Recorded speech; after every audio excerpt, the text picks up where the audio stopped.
Hola a todos, bienvenidos a nuestro programa. Una semana más estamos con todos ustedes preparados con los mejores contenidos.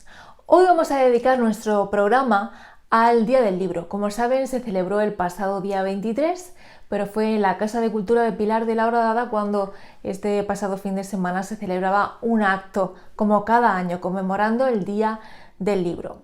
Se aprovechó para obsequiar a los mejores lectores de la biblioteca durante toda la temporada, además de presentarse un importantísimo libro sobre Ramón de Campoamor.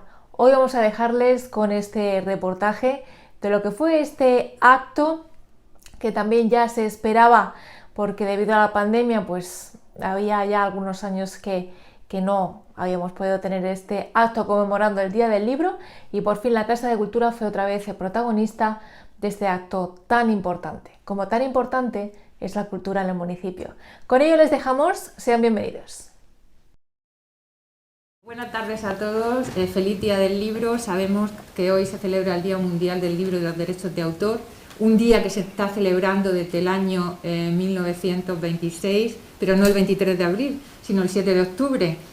Entonces fue en el año 1930 cuando el gobierno de España decide celebrarlo el 23 de abril con motivo del fallecimiento de Miguel de Cervantes, aunque en realidad Miguel de Cervantes no fallece el 23 de abril, sino el 22, y su entierro tiene lugar el 23, y eso junto con que Shakespeare muere el 23 de abril, en teoría, que tampoco fue así, porque en aquella época Inglaterra tenía el calendario juliano y Europa el gregoriano, y equivale al 3 de mayo.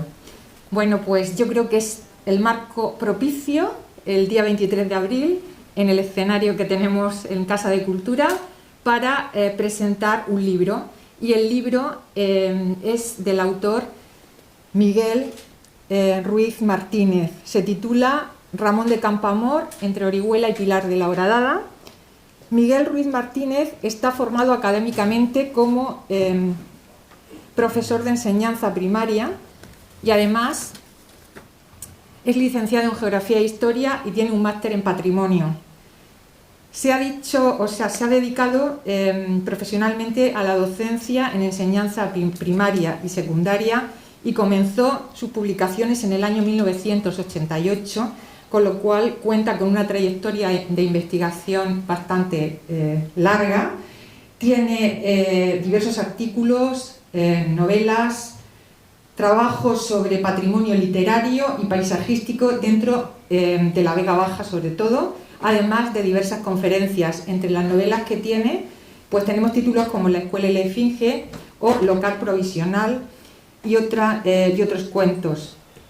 En su temática pues trata aspectos religiosos como el Calvario en Santa Pola, aspectos etnográficos como la huerta oriolana, la agricultura tradicional de la Vega Baja y otras cuestiones de dicha comarca. Además, en el campo literario, pues estudia autores como Miguel Hernández y Antoine de Saint-Exupéry. Sus últimas publicaciones son El Palmeral de Orihuela, De la Luz de la Poesía, una antología de Miguel Hernández, y tiene otras obras impublicables o inéditas de Adolfo Lizón. Miguel Ruiz define el propósito que queda patente en su obra, equilibrando perfectamente la información. Pues con todos ustedes, Miguel Ruiz.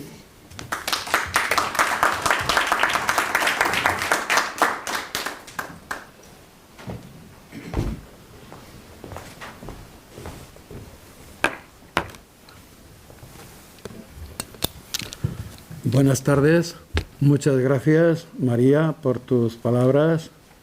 Estoy encantado de estar con ustedes en esta sala de audiciones de la biblioteca de la Casa de Cultura Gratiniano Baches. Quería en primer lugar comenzar diciendo: tengo el honor de presentar Ramón de Campoamor, entre Orihuela y Pilar de la Horadada, en esta Casa de Cultura. Un trabajo que debía haberse publicado hace exactamente un año, pero por motivos del coronavirus, a cuyas víctimas tenemos en nuestro corazón, se presenta hoy, un año más tarde. Antes de entrar en materia, quiero evocar a dos personajes ligados a Pilar de la Horadada, un maestro y un cura, que ambos asoman por los renglones de este libro. De Gratiniano Baches Romero tuve noticias a través de mi mujer. Su padre fue discípulo del maestro Baches en Rojales, allá por la segunda década del siglo XX, maestro que lo encaminó hacia la cultura y a su vocación de docente. Recuerdo una visita que hicimos a Mariana Baches a mediados de la década de los años 70, en la casa en que vivía, creo que muy próxima a la plaza de la iglesia, lugar también descrito por don Ramón en su pequeño poema Los grandes problemas. Al cura Antonio Pamies Andreu, que nos dejó en agosto de 2019, siendo canónigo de la Catedral de Orihuela poco antes de la dana del dulcísimo nombre de María. Lo conocí hace bastantes años, cuando era joven y trabajaba en San José Obrero de Orihuela. Más tarde coincidí con él en el Instituto de Torrevieja, donde profesaba la asignatura de religión. Más adelante, nombrado párroco de Santa Pola, lo traté con mucha frecuencia y platicamos a ratos sobre Orihuela, sobre amigos comunes, sobre curas y chicas de Pilar de la Horadada. Dotado de una memoria prodigiosa, admirador de la obra de Campo Amor, recitaba estrofas de las Doloras que Campo Amor regaló a esta tierra, lo mismo que doña Concha, su madre. Tengo que decir que los dos fueron eficaces difusores de los versos de Campo Amor relativos al Pilar y a los municipios hermanos. Uno de los monaguillos que tuvo don Antonio, de nombre Óscar, todavía recita de memoria quien supiera escribir. Bien, sin más dilación, abramos Ramón de Campoamor entre Orihuela y Pilar de la Horadada. Varias preguntas para ambientar el relato. ¿Qué sentido tiene hablar de Ramón de Campoamor cuando ya estamos comenzando la tercera década del siglo XXI? ¿Qué tiene que ver el personaje y su obra con nuestra comarca? ¿Qué valores se pueden argumentar de las obras del escritor a más de un siglo de distancia? ¿Siguen teniendo alguna vigencia aparte de los valores históricos y conmemorativos? ¿Por qué un libro sobre Campoamor en 2020? Trataré de responder a estas preguntas a través de tres apartados.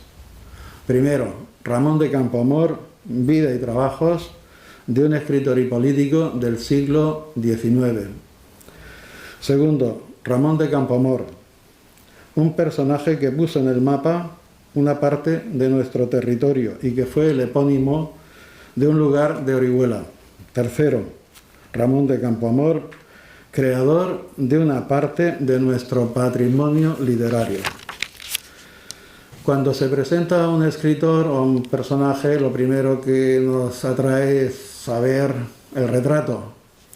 Daré un pequeño repaso a unos retratos literarios, a unos retratos pictóricos y a unos retratos escultóricos. Entre los retratos literarios destaca, tuvo muchos, fue un personaje muy famoso, destaca el que le hace una escritora gallega, amiga y biógrafa de Campoamor, introductora del naturalismo en España, adelantada del feminismo, Emilia Pardo Bazán. Su retrato comienza así. Campoamor es de mediana estatura y más que medianamente grueso. Su cabeza, grande sin desproporción, respira fuerza y robustez. El cabello, blanco y limpio, como madeja de seda y poblado aún hasta cubrir todo el cráneo, realza la agradable entonación algo pletórica de la tez. Se ve que la testa está llena de sangre y que el amplio cerebro se nutre activamente de tan rico jugo, y sigue adelante en su vena naturalista. El mismo Campoamor, en su poética, mirándose al espejo, se autorretrató brevemente. El mejor retrato mío sería el siguiente. leyó por entretenerse, escribió por divertirse, vivió haciendo al prójimo todo el bien que pudo y se moriría con gusto por olvidar el mal que muchos prójimos le hicieron. De los retratos literarios pasemos a los pictóricos. Como he dicho antes, tiene muchos cuadros dedicados a él, muchos dibujos, muchas caricaturas, muchos dibujos de la prensa. Yo destaco los siguientes. Antonio María Esquivel, en un cuadro colectivo, Los poetas contemporáneos, una lectura de Zorrilla en el estudio del pintor, 1846, e incluye a su amigo Campoamor, que contaba a la sazón 29 años. Este cuadro es el más famoso del pintor y la pieza más destacada del romanticismo español.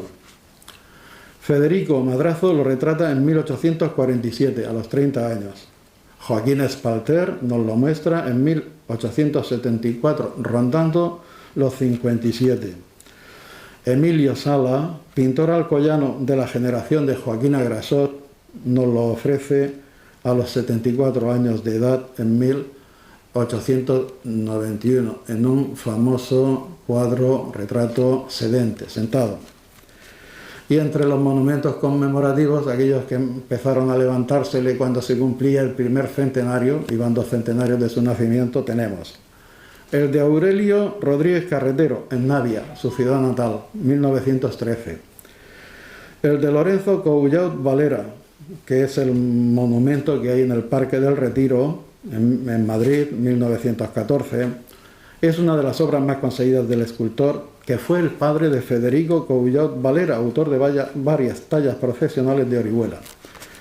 Consta de 3 elementos. El principal, que figura en la portada del libro, muestra a Campoamor sentado, asistido por 3 figuras femeninas, Rosa, Rosaura y Rosalía, protagonistas del pequeño poema Las 3 rosas.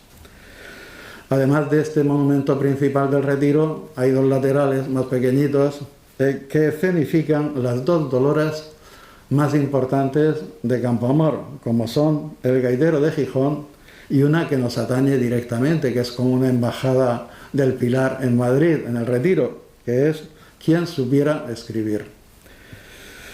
Y por último, el escultor alicantino Vicente Bañús es el autor de un busto sobre pedestal que podemos ver en la zona de Campoamor actualmente y que se le levantó hace algo más de 100 años, en 1917, con motivo del primer centenario de su nacimiento.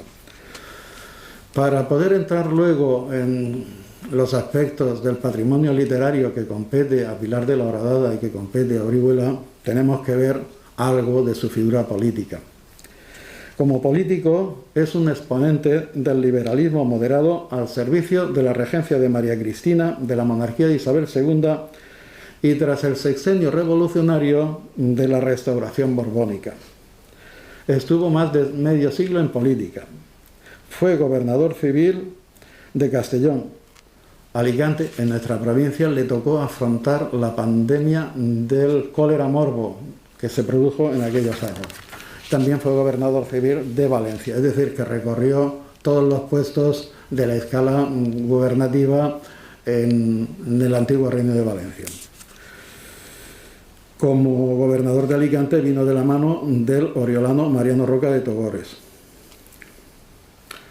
Como escritor y periodista político compuso la historia crítica de las Cortes Reformadoras, que alcanzó amplia difusión, en que subraya una serie de semblanzas sobre los políticos que intervienen en esas Cortes. Pero si hemos de hablar de la fama de Campoamor, hay que hablar del escritor lírico, del escritor poeta. Campoamor es un escritor que intenta todos los géneros prácticamente. Lo que pasa es que donde logra fama es precisamente en la poesía, en la lírica.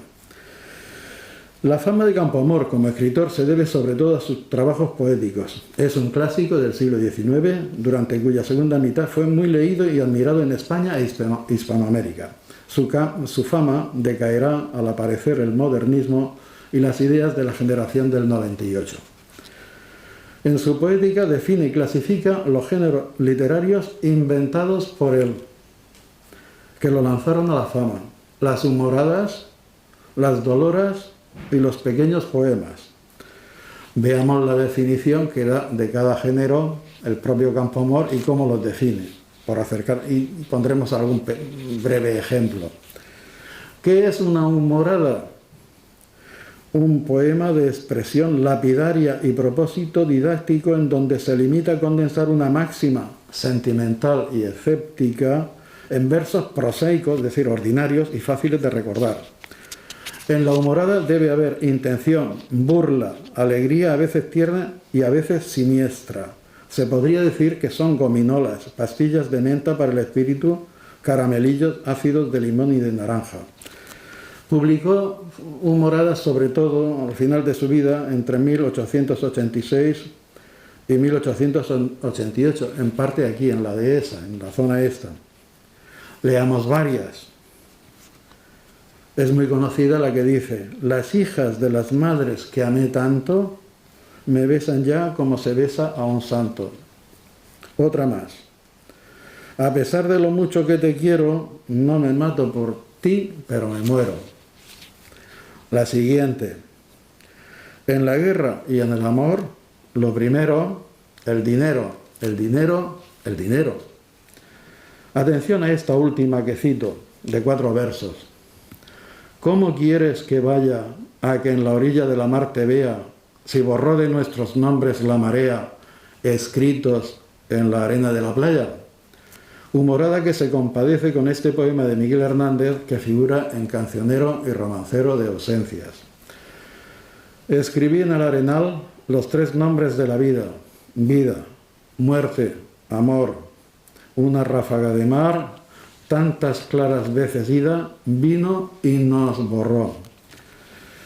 ¿Qué es una dolora? Hemos visto un poquito las humoradas, veamos qué es una dolora. Una dolora es una humorada amplificada y convertida en drama, que tiene cierto argumento. La dolora nace de una emoción estable y permanente de la realidad. Compuso unas 180 que fueron publicadas entre 1845 y 1886. Las hay filosóficas, humorísticas, escépticas y eróticas. La más popular, escrita en la dehesa y referida al Pilar de la Horadada, es Quien supiera escribir. Otras: El gaitero de Gijón, Lo que se piensa al morir, Amar al vuelo, El beso y las 2 linternas, que termina así. Esta es larga, pero termina así. Los 4 versos son muy conocidos, nunca se citan correctamente del todo. Y es que en el mundo traidor nada hay verdad o mentira, todo es según el color del cristal con que se mira. Otras dolores, citaré 2 o 3 más. Una que llama hastío, hartazón, dice: sin el amor que encanta, la soledad de un ermitaño espanta, pero es más espantosa todavía la soledad de 2 en compañía. Y luego esta de bodas celestes, que a lo mejor merecería estar escrita en la playa de las 1000 palmeras, dice: te vi una vez, solo un momento, mas lo que hace la brisa con las palmas, lo hace en nosotros 2 el pensamiento. Y así son, aunque ausentes nuestras almas, 2 palmeras casadas con el viento. ¿Qué es un pequeño poema? Una dolora amplificada, más larga. Los pequeños poemas fueron publicados a partir de 1872. Con ellos consigue la plenitud de su fama literaria. Algún biógrafo de Campoamor dice que los pequeños poemas se vendieron como rosquillas. Fueron auténticos bestsellers. Destacan El tren expreso, La historia de muchas cartas, Las 3 rosas, El trompo y la muñeca, El amor y el río Piedra, Los grandes problemas, referida al Pilar de la Horadada. Don Juan, referido a la dehesa de Campoamor, Los buenos y los sabios. En el siguiente apartado, al final, entraremos un poco en los 2 pequeños poemas que hemos referenciado. Como miembro de la Real Academia, fue elegido en 1861, sobre todo por la fama de sus doloras. Su discurso de ingreso, leído en 1862, titulado La metafísica limpia, fija y da esplendor al lenguaje, fue contestada por su amigo el Marqués de Molins. Vayamos un momento a los rasgos de su poesía para tener una visión general antes de disfrutar del contenido de los pequeños poemas y de alguna dolora. Luis García Montero, poeta en la línea de la poesía de la experiencia, crítico literario, profesor universitario, actual director del Instituto Cervantes, en Las dudas de Don Ramón, prólogo del libro Campoamor y su mundo de Manuel Lombardero, reflexiona sobre varios aspectos de la poesía campoamoriana. Campoamor es un autor lleno de interés, injustamente despreciado en su totalidad, que indagó en una poética de la palabra común, limpiando el lenguaje lírico de los convencionalismos y altas retóricas del romanticismo. Su limpieza dio los mejores resultados en la estirpe lírica que fluye en Bécquer, Antonio Manuel Machado, Luis Cernuda, Ángel González y Jaime Gil de Viedma.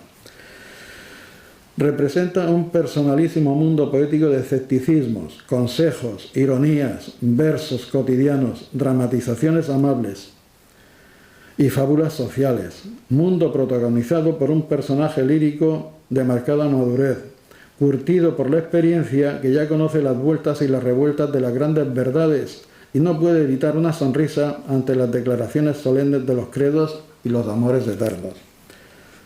Y termina la cita. El argumento capital de su poética será el deseo de escribir en la lengua de todos, de no utilizar líricamente un dialecto diferenciado para la poesía. Pasemos al segundo apartado. Ramón de Campoamor, un escritor que puso en el mapa el extremo sur de la provincia de Alicante y que dio el nombre a un lugar de Orihuela Costa. El lugar que hoy conocemos como Campoamor debe su denominación al apellido del autor del Tren Correo.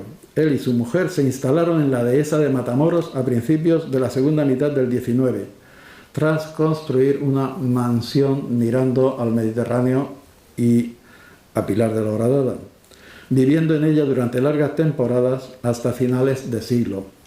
El escritor seguiría acudiendo al lugar tras enviudar en 1890.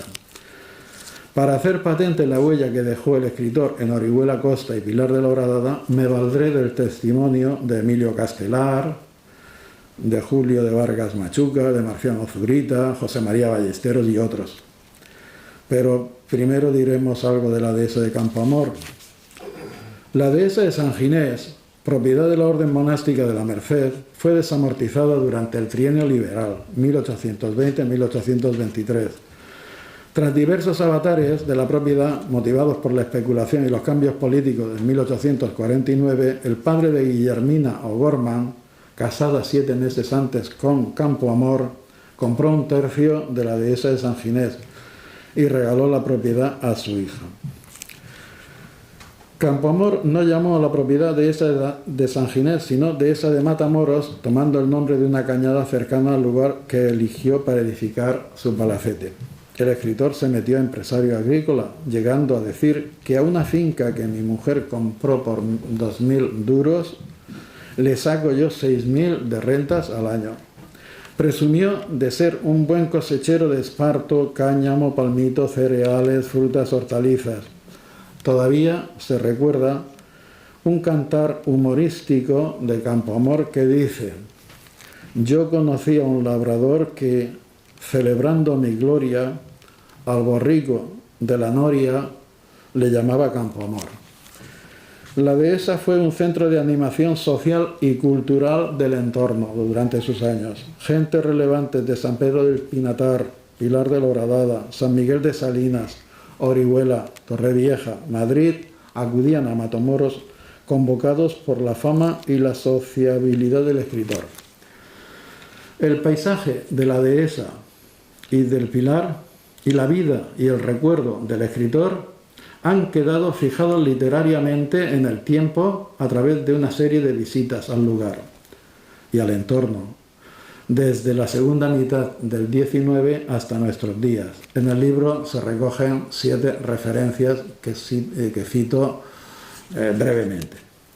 Una carta de Emilio Castelar, donde describe esta zona espectacularmente con el estilo propio de este escritor. La primera visita de Gratignano Baches Romero a la dehesa de Matamoros en 1883 lo recojo a través de la versión que da Rafael Mellado en su libro La dehesa de Campoamor. Una visita de Francisco Palacios a Matamoros en base a un artículo de Pilar Sáez Palacios. La visita del periodista Julio de Vargas Machuca, amigo personal de Campoamor, extraordinario escritor, que primero la publicó en las crónicas del periódico en que trabajaba y después lo recogió en un libro muy interesante que se llama Viaje por España, Alemania, Murcia. La versión que da Marciano Zurita en 1920 en su Campoamor estudio biográfico. La versión del oriolano José María Ballesteros a Campoamor la visita de José María Ballesteros a Campoamor y al Pilar en 1932 en su crónica El Pilar de la Horadada, lugar favorito de Campoamor. Y por último, impresiones de una visita a la dehesa de Campoamor y a Pilar de la Horadada, mayo de 2019, que es el recorrido que hago yo cuando estaba tratando de darle forma al libro y tratando de saber más cosas de Campoamor, cuestión en la que me ayudó María García, que está aquí, cosa que le agradezco de nuevo. Bueno, y pasemos al tercer apartado. Ramón de Campoamor, creador de una parte de nuestro patrimonio literario.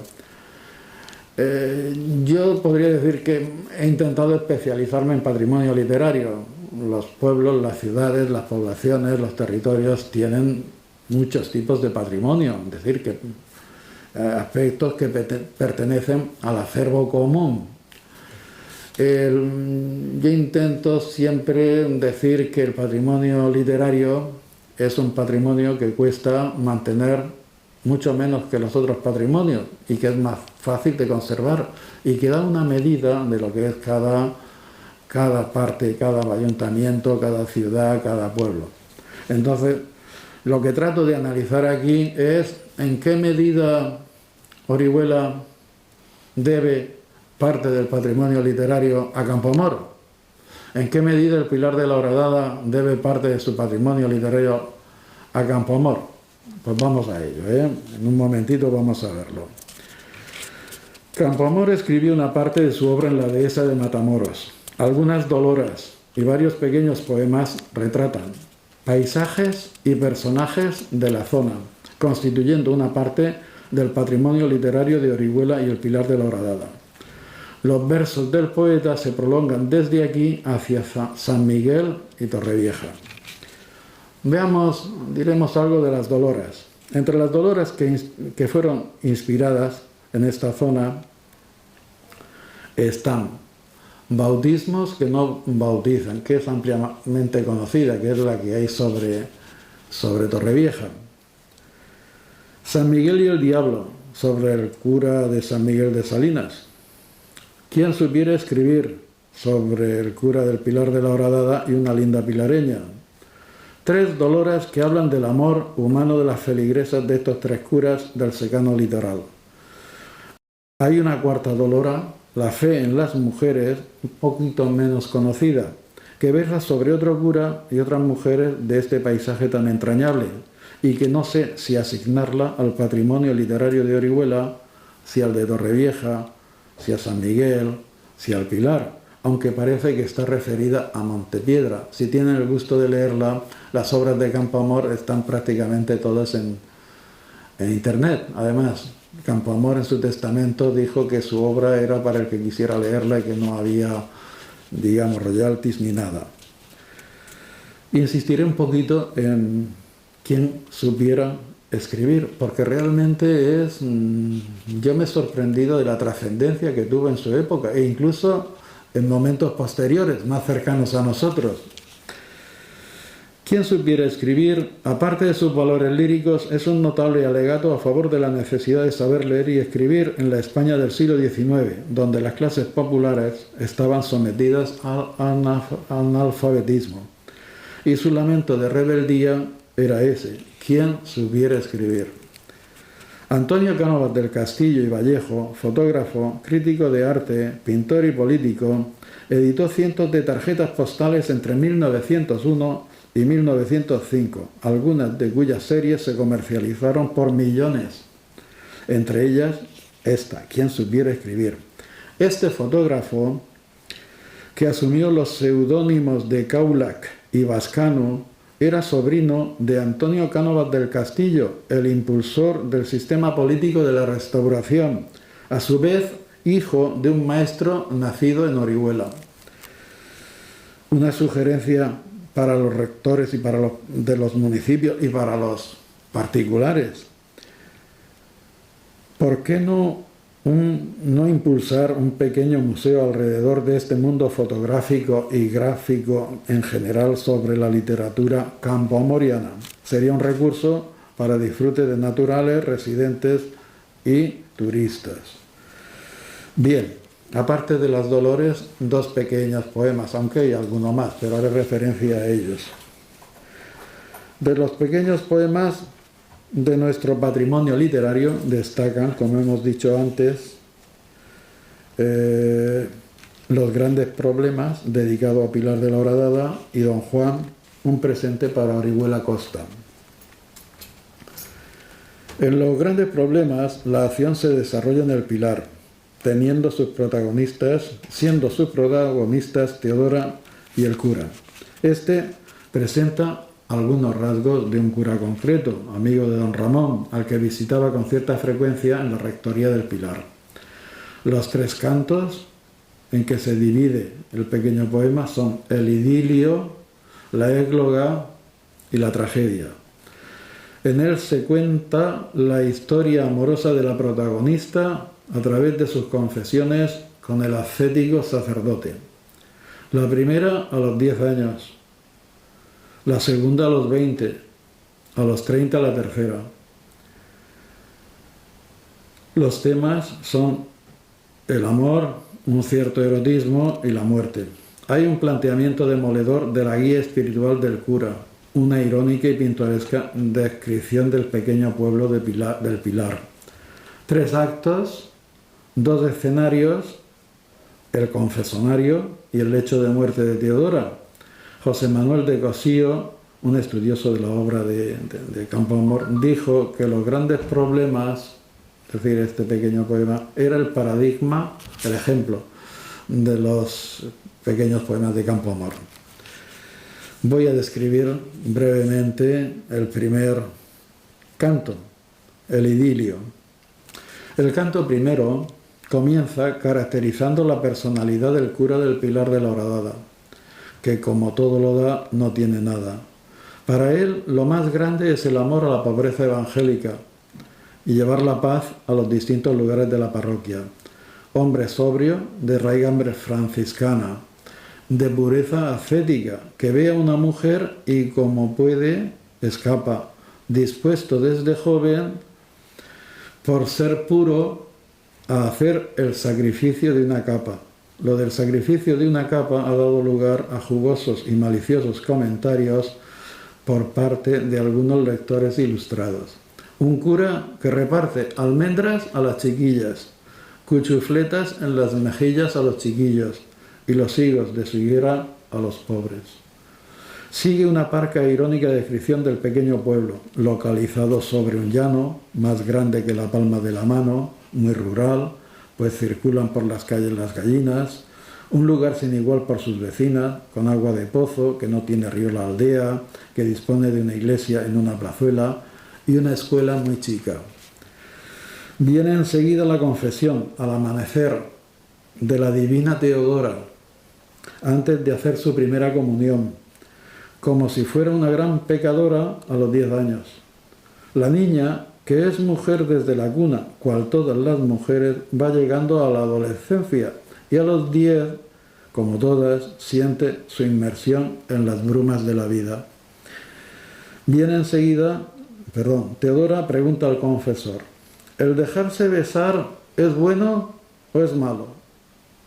Quedando el hombre lleno de confusión, sin saber qué responder, y le dice que su madrina le ha dicho que besar al primo es pecado, y que su primo le ha dicho que él la habrá de besar pese a quien pese. Como el chico parece propasarse en lo de los besos, ella trata de escapar de su lado todos los días, corriendo por toda la casa, desde la cueva hasta el granero, que siempre quiere él, Señor, yo nunca quiero. Estos extremos de la confesión dejan al cura corrido y colorado, murmurando con rubor. Primera confesión, primer problema, de ahí el nombre de los grandes problemas de este pequeño poema. Sigue la práctica del sacramento de la penitencia. Va desgranando la chica sus pecados, que es inobediente y perezosa, que sueña que no es hermosa, que le gusta más correr que ir a la escuela, que disfruta más con las novelas que con la vida de los santos, que se siente divina cuando mira a su primo. El cura, de indulgencia lleno y con ternura, le dice que todo eso no es malo, pero tampoco bueno, y le recomienda que tenga cordura, la penitencia. Ten calma, estudia, y a tu madre imita, y entrarás sin rodeos en la gloria. Reza una salve, toma agua bendita, y cómete esta almendra en mi memoria. El primer canto termina así. Después supo el obispo de Orihuela, por cierta confesión de cierta abuela, de puro religiosa, condenada, que, faltando a los cánones sagrados, castiga con almendras los pecados, el cura del Pilar de la Horadada. Bien, resumo brevemente el segundo canto. El segundo canto se llama La Égloga y en él se describe la confesión de Teodora a los 20 años. La madre la quiere casar con un buen partido, pero ella sigue enamorada de su primo, que ya es marino y que le prometió volver. El cura la convence para que se case, que siga los consejos maternos. Es delicioso este segundo canto, porque describe de alguna manera el paisaje del entorno este en que vivimos. Y el tercer canto se llama La Tragedia. A los 30 años, Teodora está en el lecho de muerte, que se deja morir de amor. Ha vuelto su primo al pueblo a pecado de pensamiento, mas no de obra. Se muere de amor no cumplido. Amar a su marido o amar a su amor. He ahí la cuestión. El cura llega a dudar de si los consejos que dio a Teodora en la segunda confesión fueron los adecuados. Digamos que Ramón de Campoamor, ¿qué se propone cuando escribe este pequeño poema? ¿Está con la moral tradicional? ¿No lo está? ¿Mete una banderilla al cura? Es la duda. Campoamor es así.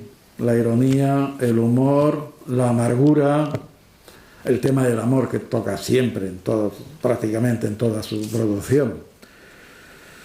Bien, ahora pasemos un poco al otro poema, al poema de Don Juan. Si en el poema de Teodora, que acabamos de repasar, termina en tragedia, el poema de Don Juan también termina en tragedia porque muere a Don Juan. Aquí es que en Campoamor es que uno de los poemas más graciosos, más irónicos, con tipos literarios españoles e internacionales, pero que los trae aquí. Nada más y nada menos que Ramón de Campoamor coge al Don Juan de Lord Byron. Lord Byron, grandísimo escritor del romanticismo, tiene una obra que se llama Don Juan. Tantos escritores han escrito de Don Juan. Pues nada, esa obra está inconclusa. Y en esa obra Don Juan no seduce a las mujeres, sino que es prácticamente seducido por las mujeres. Digamos que estaríamos cambiando el chip, ¿no? Bien, pues es una obra que no termina, porque se muere antes en Grecia Lord Byron, en la independencia griega. Pues coge Ramón de Campoamor a Don Juan, lo pone ya de viejo en Cartagena. Yo no sé por qué lo pone en Cartagena, es una cosa que estoy intentando saber. El hombre pues está reumático perdido, bebe, y hay un momento en que le escribe una carta a 5 de sus amantes para despedirse de ellas. Hace 5 copias, las envía, se toma unas botellas de Montilla, y cuando se despierta de la coborza, las 5 le dicen que vienen a verlo, y entonces el hombre pues no sabe qué hacer, pero sigo un poquito el orden. Este pequeño poema tiene 2 cantos: las mujeres en la tierra y las mujeres en el cielo. Las mujeres en la tierra empieza así: cuando el Don Juan de Lord Byron se hizo viejo, pasó una vida de aprensiones llena, mirándose la lengua en un espejo, prisionero de reuma en Cartagena. Melancólico y borracho, quiere despedirse de 5 de sus amantes. Redacta una carta llena de ternura, recordando amores y describiendo su pena por no estar con ellas, y escribe 5 copias. La primera para Catalina Ariosto, italiana, pelo azabache, católica, apostólica y romana, textual. La segunda para Fanny Moore, inglesa, byroniana, alta, seca, blanca, altanera, austera. La tercera para Julia Calderón, sevillana, amable, de corazón ardiente, caprichosa, enemiga de amores ideales. La cuarta para Margarita Goethe, alemana, hermosa, colorada, poderosa, ojos azules, que tuvo 10 hijos en 8 años. La quinta para Luisa Chenier, francesa, artista, amante, seductora, graciosa, provocativa. Y después de enviarla, pues se emborracha, y cuando se despierta, las 5 le prometen visita y entra en pánico el pobre hombre. El viejo galán se asusta ante lo que se le viene encima, pero la inglesa, la italiana, la francesa y la alemana se retrasan. La italiana tiene un encuentro amoroso en Castellón con un campesino que era igual a un Apolo en la figura. La inglesa encuentra en el camino a un joven e incrédulo marino, al que enseñó a ser cristiano silbando en inglés. La francesa se lía con un militar al que había herido un bandolero. La alemana, al llegar a Valencia, la ciudad de más ciencia en materia de rosas y de amores, se detuvo a estudiar filosofía con un joven muy docto que sabía que un musgo es una pléyade de flores. Asustado Don Juan ante la llegada asustada de sus 5 amantes, emprende la huida. Abandona Don Juan a Cartagena con la esperanza vana de que ninguna en su excursión le siga. Pero Julia, ardorosa y sevillana, era española, y la nobleza obliga, le sigue y le sigue. Huye Don Juan sin rumbo, marcha hacia Torrevieja, y con la prisa y el terror de un ciervo cruzó del Pinatar la antigua aldea, y al llegar por la rambla de la Glea a la Peña del Cuervo, Don Juan, ya fatigado, respira, toma aliento, después, apoyado contra el tronco de un árbol corpulento, digno de ser por Títiro cantado, no lejos del Edén de Matamoros. Es decir, se trae al Don Juan de Lord Byron muy cerca de su palacete. El fugitivo ve una cueva, en ella se esconde. Doña Julia lo descubre, entra en la cueva y con furia le da abrazos y le besa. Estamos viendo que de alguna manera, a través de la ironía, del humor, de este prosaísmo, parece que Campoamor está ajustando las cuentas a un galán desvergonzado, ¿no? Bien, seguimos. Al ver amor tan tierno, Don Juan contiene por vergüenza el lloro, y Julia le envuelve en la llama de sus ojos. Y con piedad inmensa, con los labios cubriéndole la boca, su último aliento aspira y le sofoca. La pobre Julia luego, por un impulso de cariño extraño, le dio un beso de fuego que, matándole al fin, le hizo un gran daño. Doña Julia se marcha del lugar y ninguno fue a llorarle, ni tampoco su cadáver sacó de entre las breñas, al cual se le comieron poco a poco las aves que habitaban en las peñas. Muerto el gran amador, de puro amado, fue, por su mala suerte, comido por los cuervos y olvidado.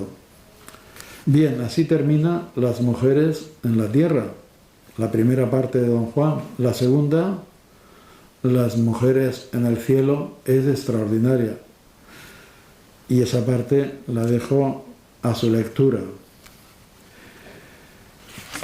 Para terminar, varias consideraciones. Campoamor ha creado una parte de nuestro patrimonio cultural. Ha mirado el paisaje que le rodeaba, fijándolo en sus versos. Ha lanzado al conocimiento general personajes de carne y hueso de aquel tiempo y también personajes inventados. Ha recreado en este medio ambiente algún personaje de la literatura española y universal, como Don Juan. Ha fijado el tipo de cura que yo llamo del secano litoral, que contribuyó a organizar algunas comunidades de nuestra costa desde finales del siglo XVIII alrededor de la parroquia, que es el origen de estos pueblos, entre ellos el Pilar de la Horadada. Grupos humanos y territorios que fueron pasando a la categoría de municipios. Ha legado un palacete que lleva su sello personal y el de Guillermina O'Gorman, su mujer. Algunas de sus obras, aunque desde un punto de vista conservador propio del siglo XIX, ponen en solfa determinados aspectos del sistema social de aquel tiempo. Por ejemplo, La chica del Pilar, que estaba hasta el moño de que el cura le tuviera que escribir a su novio, con todo lujo de intimidades y efusiones amorosas. De ahí el lamento íntimo y constante de quien supiera escribir. Doña Julia, primera y última amante de Don Juan, capaz de condenarse eternamente por la salvación del amado. Teodora, la protagonista de los grandes problemas, que muere de amor por seguir los consejos del cura de su madre de la sociedad de aquel tiempo. Quizá se pudiera inferir que Ramón de Campoamor no era tan conservador como se desprende de su trayectoria vital, pero cada lector de su obra puede sacar su propia conclusión. Debemos conocer el legado de Campoamor. Es necesario incorporar sus obras relativas a nuestros paisajes y las más representativas a nuestras bibliotecas, a nuestras aulas escolares, y difundir ese patrimonio, que es lo mismo que ponerlo en valor. Impulsar la referencia cultural del personaje y de su obra. Y dejo, antes de terminar, una pregunta en el aire. ¿Por qué no una ruta turística y cultural entre los lugares campoamorianos de los municipios de Orihuela y Pilar de la Horadada? ¿Qué les parece la representación teatral de los grandes problemas en el Pilar y de Don Juan en la Dehesa? De seguro que la ruta y las representaciones serían un éxito. Muy bien, gracias a todos ustedes que con su atención han hecho posible este acto de fe en los libros, en el Día del Libro. Muchas gracias.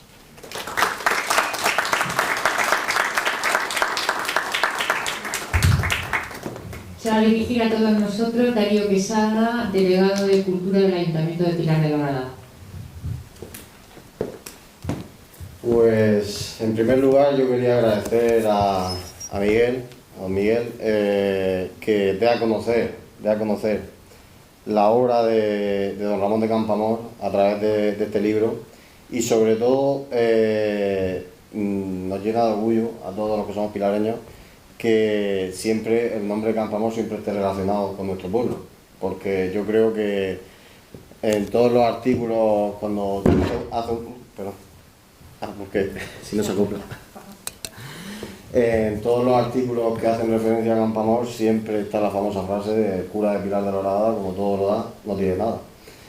Y la verdad es que la lectura de este libro es bastante fácil porque es bastante educativo y hace mucha referencia a Pilar de la Horadada. Y eso es de agradecer también porque nos da más todavía a conocer que un pueblo que hace 34 años se segregó de Orihuela y que hoy ha avanzado tanto como Pilar de la Horadada.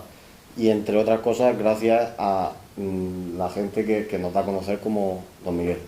Entonces yo quería agradecerle que esta noche esté aquí con nosotros y enhorabuena por el libro porque es bastante bueno. Pues muchas gracias por la oportunidad de poder poner. Los libros son como los hijos, pues tienes un hijo, tratas de llevarlo, un libro, pues nada, darlo a conocer. Gracias a vosotros y gracias a la Casa de Cultura y al Ayuntamiento por haberme invitado este día. Y aquí tiene su casa.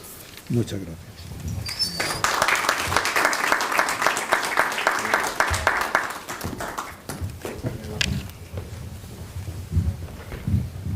Bueno, como todos los años, la biblioteca reconoce la lectura que han realizado durante todo el periodo anual los máximos lectores, los socios máximos lectores de la biblioteca.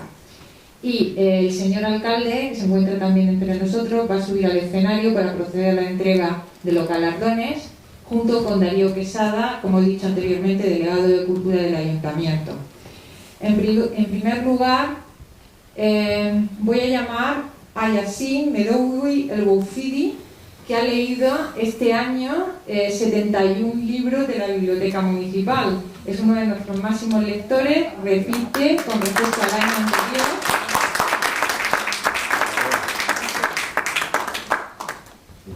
Muchísimas gracias. Y a continuación, la máxima lectora adulta, Soraya Villalba Jiménez, cuyo cupo de lectura son 55 volúmenes.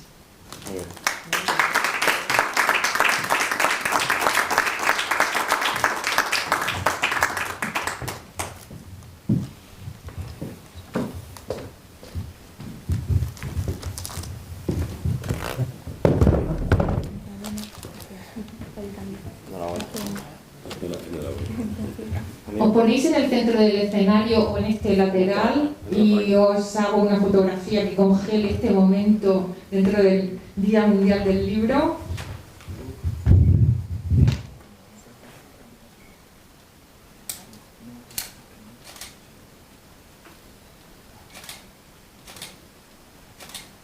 De acuerdo.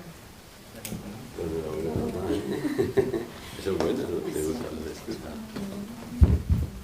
Bueno, desde el Ayuntamiento solo dar las gracias a ambos, que son repetidores este año, repetidores del máximo lector, y que espero que disfruten porque desde que llegamos en 2019, siempre los premios que se dan en la Casa de Cultura, aparte del galardón, siempre son libros, porque creo que es lo importante que promocionemos la lectura y que aquí tenemos dos ejemplos de los máximos lectores de este año, que también lo fueron el año pasado, y que espero que el año que viene también lo seáis.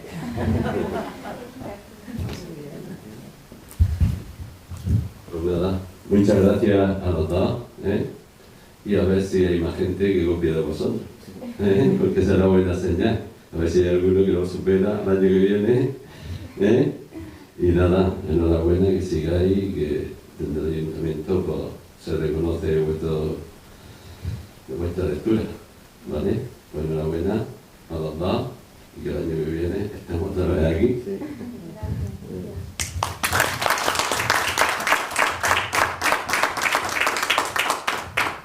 Bueno, pues nada, finalizamos el acto del Día del Libro y muchas gracias a todos por vuestra asistencia.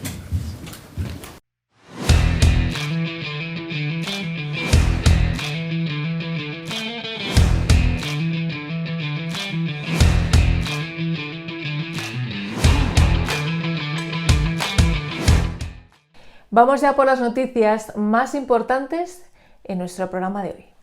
El 26 de abril se cumplían 25 años de la creación de la Junta Mayor de Cofradías de Pilar de la Horadada.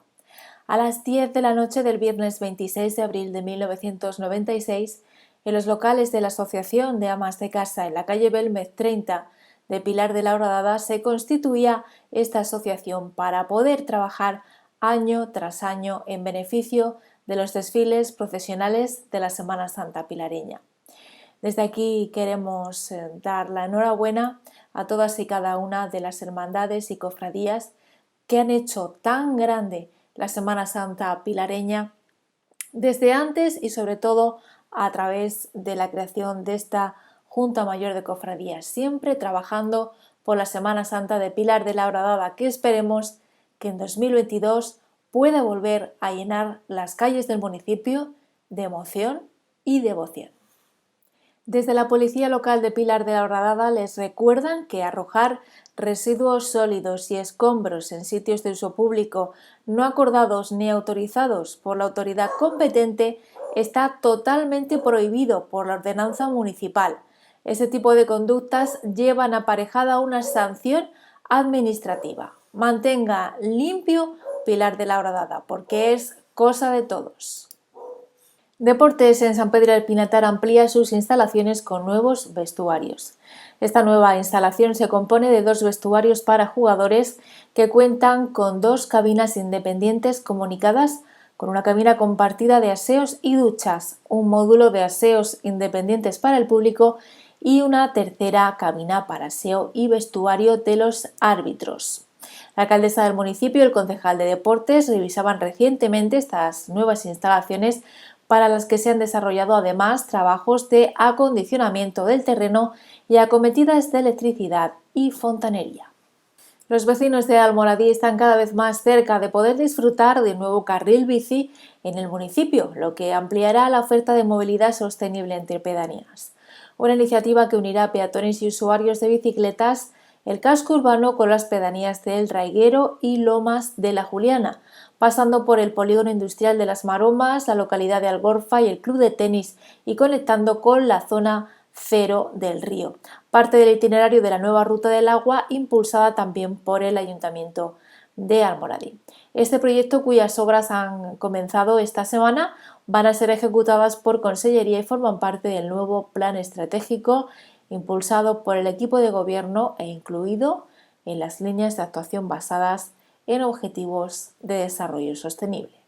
Me llamo Melody, tengo 29 años, tengo 3 hijos, me diagnosticaron de cáncer de mama justo antes de la pandemia.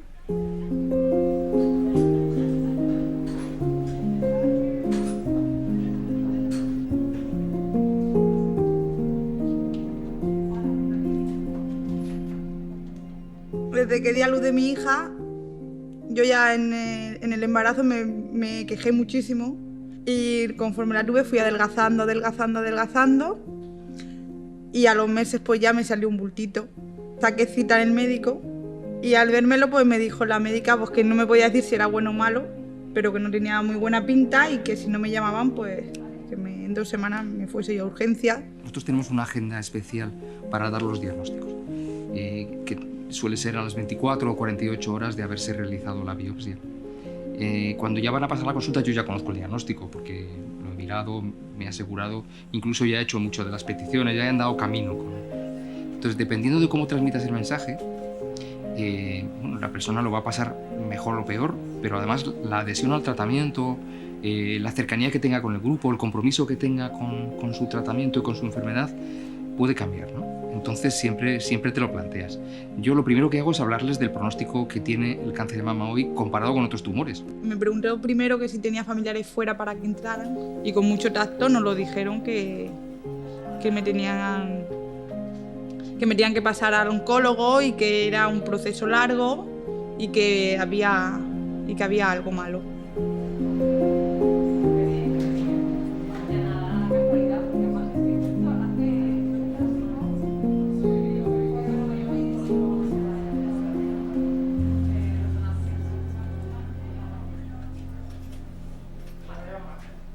Yo empecé justamente 3 o 4 días antes de quedarnos encerrados el tratamiento y súper bien. No nos han tratado súper bien, nada, no he tenido queja de nada, ha seguido todo normal, las consultas, todo, mi operación, todo normal. Sí que inicialmente acudían menos pacientes o no venían cuando se les llamaba, pero todo esto se ha intentado regularizar a lo largo de los meses siguientes y hemos hecho un esfuerzo muy grande para poder ver a todas esas pacientes que tenían una sospecha. Nosotras, nuestras pacientes con síntomas o signos de sospecha, las hemos visto todas y a tiempo.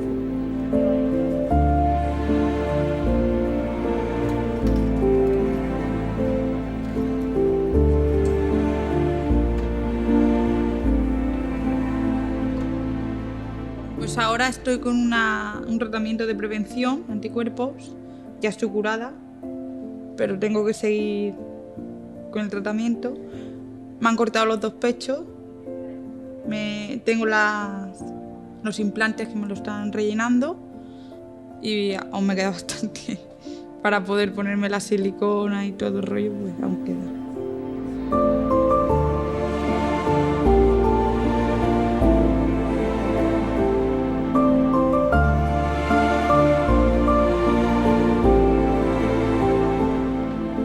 Que te digan, ay, que mucha gente tiene miedo a la quimio, a pasar, pero que tampoco es una cosa que tienes que levantarte todos los días y tomarlo positivo y no decir estoy mala, porque si no, estás peor.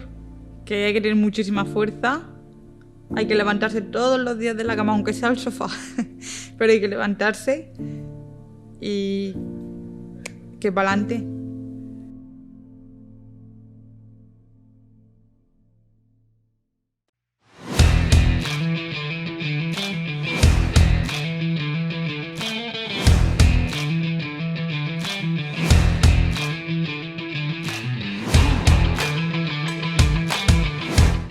Bueno, ya nos vamos. A ver, que muchísima atención, que seguimos con el sorteo especial que vamos a hacer para el Día de la Madre con un montón de regalos y un montón de establecimientos colaboradores que solo tienen que ir a su tienda Batel más cercana, que seguro que tienen una en su municipio donde nos están viendo.